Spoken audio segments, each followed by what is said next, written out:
இந்தியாவில் அதிக மழை பெய்யும் பகுதி என்றால் சிரப்புஞ்சி என்றுதான் எல்லோரும் சொல்வார்கள். ஆனால் சிரப்புஞ்சியை மிஞ்சி மழை தலைநகரமாக மாறியுள்ளது மராட்டியத்தில் உள்ள ஒரு கிராமம்.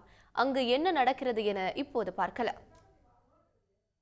மராட்டியத்தின் சதாரா மாவட்டத்தில் மலைகள் மற்றும் அடர்ந்த காடுகளால் சூழப்பட்டுள்ளது பதர்பஞ்ச் கிராமம்.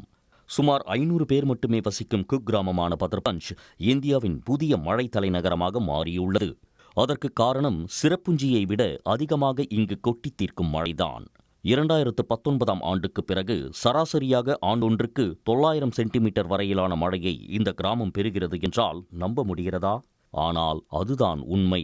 கொட்டி தீர்க்கும் மழையால் பதர்பஞ்ச் கிராமத்தில் வசிக்கும் மக்கள் பல்வேறு நெருக்கடிகளுக்கு உள்ளாகின்றனர்.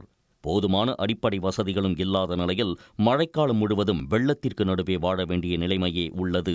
இதனாலேயே இளைஞர்கள் பலர் மும்பை மற்றும் புனேவை நோக்கி நகர்ந்து விட்டனர். மழை ஒரு பக்கம் என்றால் புலிகள் உள்ளிட்ட காட்டு விலங்குகளும் கிராமத்திற்குள் புகுந்து விடுவதாக அங்குள்ள மக்கள் புலம்புகின்றனர். விடாத மழை காரணமாக கிராம மக்கள் ஒரு பக்கம் தவித்துக் கொண்டிருக்கும் நிலையில் பதர்பஞ்சை சுற்றுலா தலமாக மாற்ற மராட்டிய அரசு அதிகாரிகள் முயற்சித்து வருகின்றனர். சுற்றுலா தலமாக மாற்றுவதற்கு முன் தங்களுக்கு தேவையான வசதிகளை செய்து தர வேண்டும் என்பதே பதர்பஞ்ச் மக்களின் முதன்மையான கோரிக்கையாக உள்ளது. உடனுக்குடன் செய்திகளை தெரிந்து கொள்ள சன் நியூஸ் பெல் ஐகானை கிளிக் பண்ணுங்க.